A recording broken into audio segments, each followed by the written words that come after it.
आज का विषय प्रातः उत्थान हवन करने के प्रयोजन के विषय के बाद प्रातः उत्थान विषय सत्यार्थ प्रकाश के चतुर्थ समुल्लास में गृहस्थ आश्रम के लिए स्वामी जी समझा रहे हैं।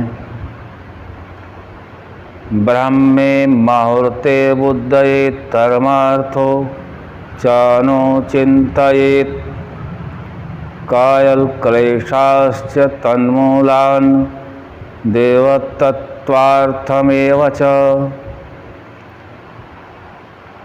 गृहस्थी को रात्रि के चौथे प्रहर अथवा 4 घड़ी रात से उठे आवश्यक कार्य करके धर्म और अर्थ, शरीर के रोगों का निदान और परमात्मा का ध्यान करे, कभी अधर्म का आचरण न करे। यह उपदेश सभी वर्णों के लिए किया जाता है और सभी आश्रमों के लिए किया जा रहा है। आगे बता रहे हैं मनुस्मृति से, क्योंकि ना धर्मश्चरितो लोके सद्य फलति गौरिव शनैरावर्तमानस्तु कुर्तमूलानि कृन्तति। किया हुआ अधर्म कभी निष्फल नहीं होता, परंतु जिस समय अधर्म करता है उसी समय फल भी नहीं होता। इसलिए अज्ञानी लोग अधर्म से नहीं डरते, तथापि निश्चय जानो कि वह अधर्म आचरण धीरे धीरे तुम्हारे सुख के मूलों को काटता चला जाता है। अगले श्लोक से समझा रहे हैं। अधर्मेण दते तावत् ततो भद्राणि पश्यति ततः स पत्नायञ्जयति समूलस्य विनश्यति।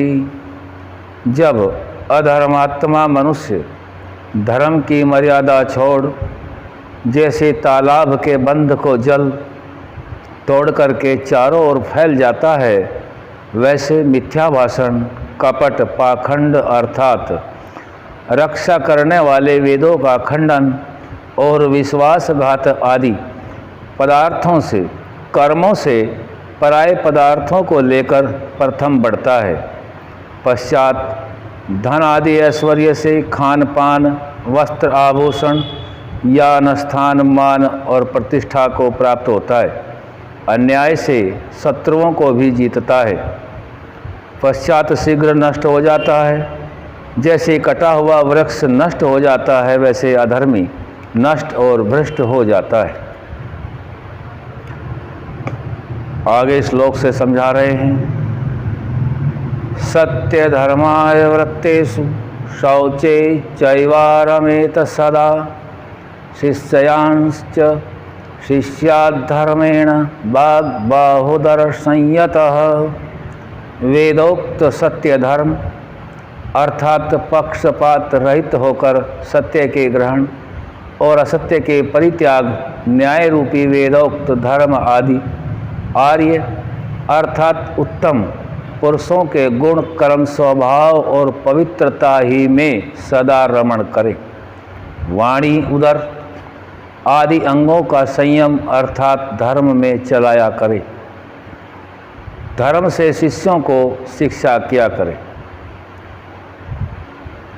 ऋत्विक पुरोहिताचार्यतर मातुला तिथि संसृतैः बाल वृद्धातुर वैद्योर्जात संबंधी बांधवैः। दूसरा श्लोक है।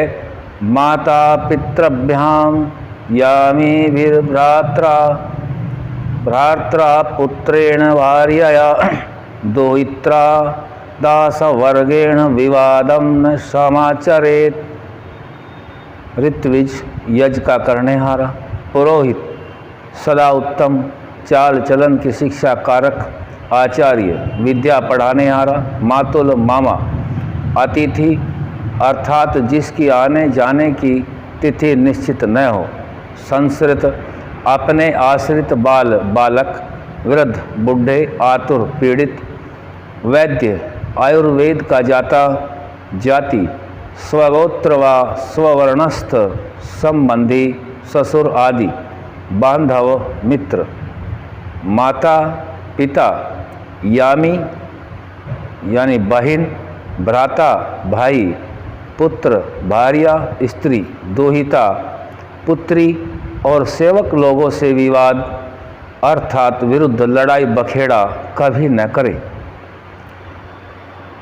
आत्पस्वनदीयान प्रतिग्रह रुचिर्द्विभुज अम्बस्य समप्लवेव नाव स न तैनेव मंजति।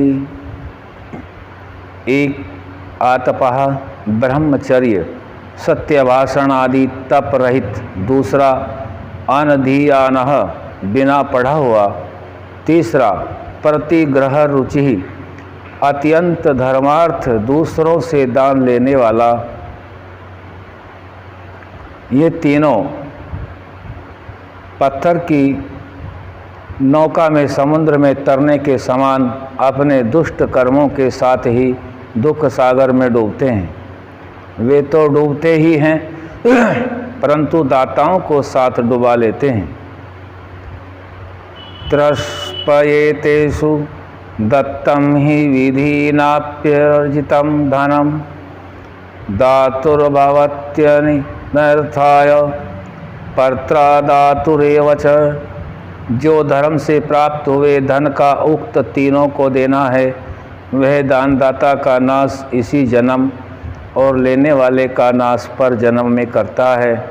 जो वे ऐसे हों तो क्या हो।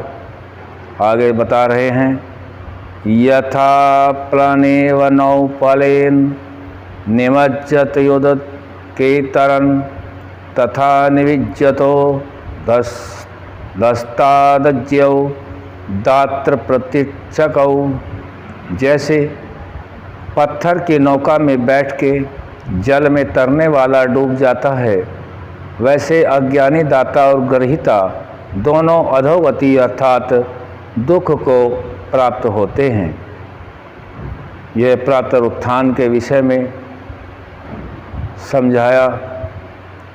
आगे का जो विषय है वह पाखंडियों के लक्षण आगे समझाएंगे। ओम शम।